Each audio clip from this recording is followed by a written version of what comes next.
They mobilized over 500 security personnel shooting directly at us. We are not deterred. This is just the beginning. Here, some wicked cannot. He is too small to intimidate the job people. The job people are never minority. The job people are the majority in River State, and majority we have paid the ultimate price with our blood, making sure that we have all of the intervention agencies that we have today in the Niger Delta. It is the price paid by job people. What they have done today, they shot at us, live ammunition, our women are injured, critically in the hospital, but we are telling the world, we don't know what will happen next. They have just done what they can do, but we have told the world, we are job people. And what is said, that Asamoah will die, Asamoah is a spirit that can never die. We will not allow them to repeat this nonsense again. We are more formidable in the nearest future. In the next couple of days, the world will see the movement of the job people to show that we are job people. And let me say this truth. This truth is very, very bitter, but it's clear. This truth is that the generations of the people we are having now, the upcoming generation, can never ever be defeated by any former generation. It's impossible. The generation that is coming, you cannot defeat them. No matter what you do, you can't defeat this generation that I'm seeing. The generation I am seeing is undefeatable. The generation I am seeing that is coming up this time around are not the generation that can be silenced. Because the generation that we are seeing right now, that is forthcoming now, a generation of civilization, generation of know-how, generation who knows everything but the virtue of the internet, generation who understands, and generation who is ready to give in their best to get what they are looking for. And this is why the advice that major prophet of God passes across to people who are in one position or the other is to quickly make haste as the sun shines and get this generation to air their views.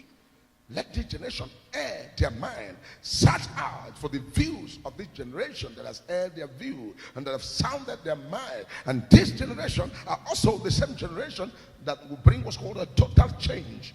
The total change is not only in government, it's also total change even in the way of worship. It's also total change in the way of behavior, the way of life, the way of civilization, and the way of so many things. Because it shall come to pass that you shall begin to see that this generation will enter into every factor, every sector of life, and you will see a different thing altogether.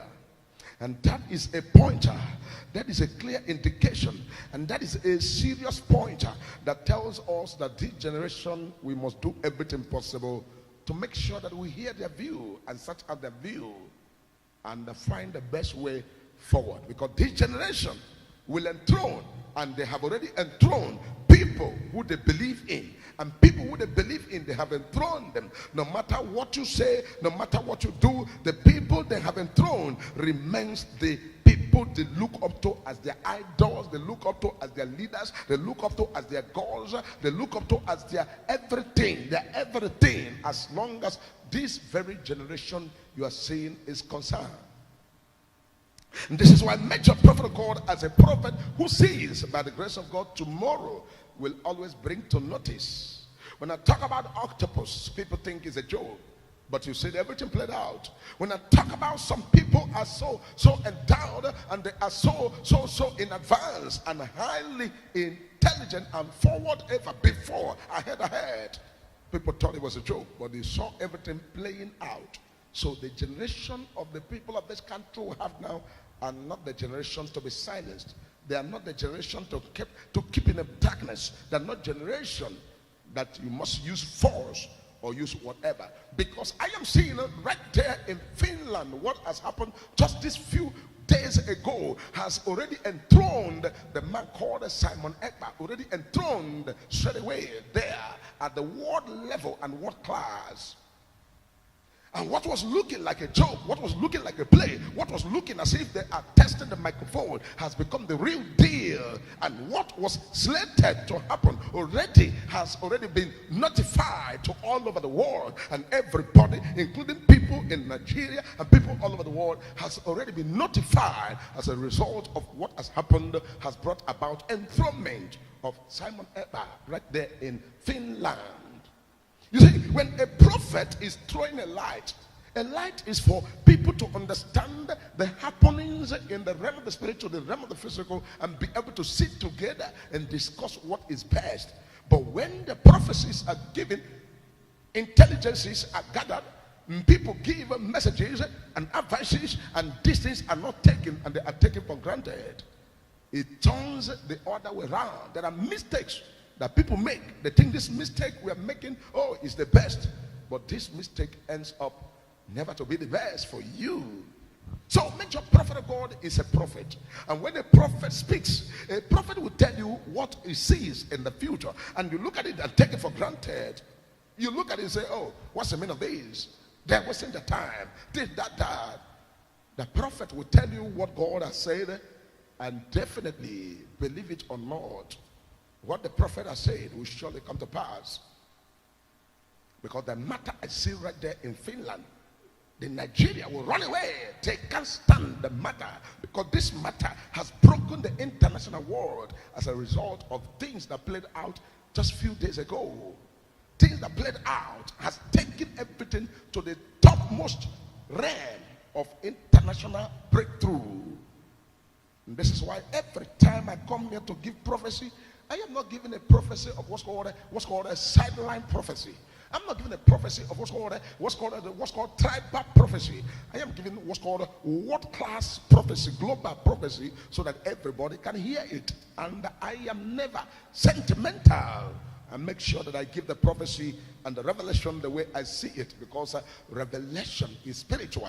Revelation is not carnal. Revelation is wisdom of God to humanity. When God begins to reveal deep things that are spiritual to a common man, and the common man understands the handwriting on the wall and begin to give the message the way they are. Because this is what's called the new generations of nowadays. Because what is going to happen, and what I'm seeing right there, is not only for the people of Biafra. This is an issue that will also cut across to other tribes in this nation, and people are going to pursue suit and follow suit. And this was called the people of Biafra, and this was called the Oduduwa, and this was called the Arewas, and this was called different people begin to now choose a way that you yourself be wondering, how many these people choosing this way?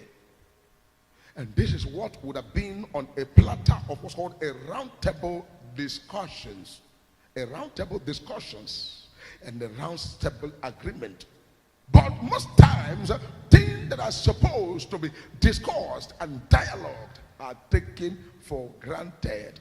Rather, we chose to go and enforce when we are supposed to dialogue. Instead of dialogue, we want to use force.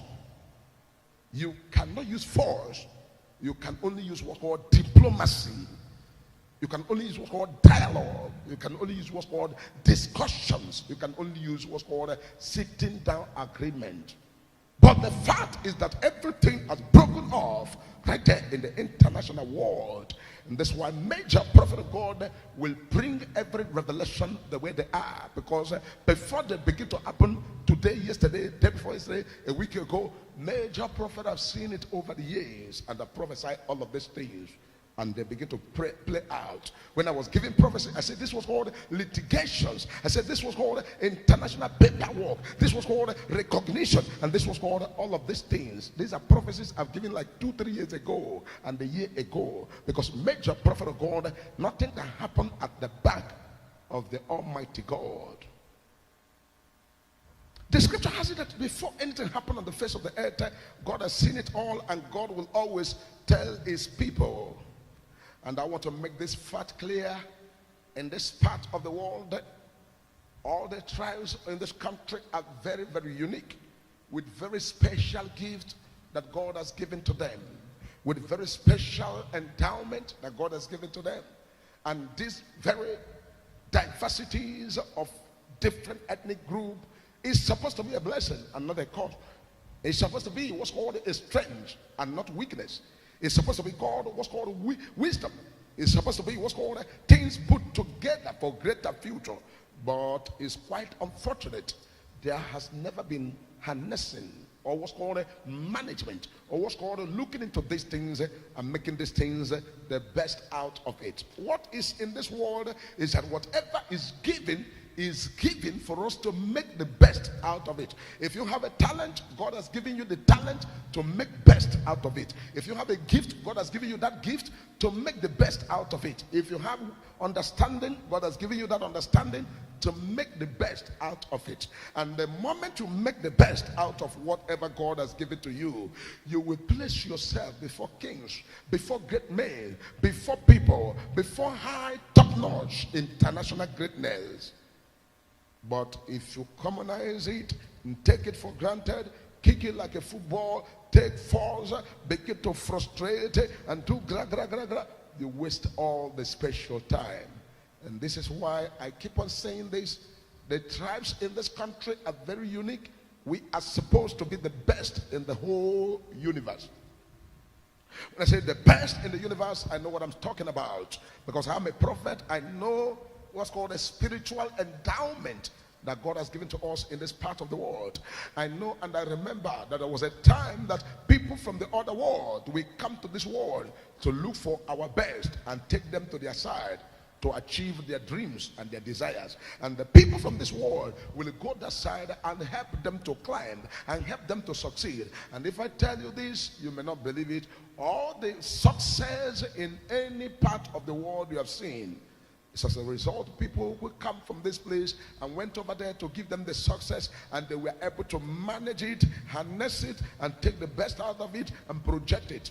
They will never at any time look at you and say, oh, you made a mistake here. Whenever there's a mistake, they are ready to compensate your mistake and put you together and make things move. And this is why we are supposed to be the best in all over the world. But management has destroyed and devastated everything that God has given to us. And secondly, tribalism, nepotism, and what's called jealousy, and what's called people looking at people. Oh, how can it be people from here? How can it be this? How can it be that? It has jeopardized everything. You see what you cannot do better, instead of it to give a chance for your brother who can do it better to do it. You say, no, I want to try it myself. I want to play it myself. You go to the field of play. You want to play football. You enter into the field of play, and the people begin to play the football. You say, no, it is my brother that will enter into the field of play. And because somebody who can play better than your brother is there, you say, no, take my brother. Leave that one. Remove him. Does he have a brother? Does he have somebody? Does he have anybody? It doesn't have. Take my brother, take money, and your brother goes in to bring a shame. This is the problem, and this is disappointment, and this is what has crippled everything. This is what I bring what's called the pains and all this disappointment. This is what I make things not to be the way they ought to be. But major prophet of God is here, what's called the prophecy of the season.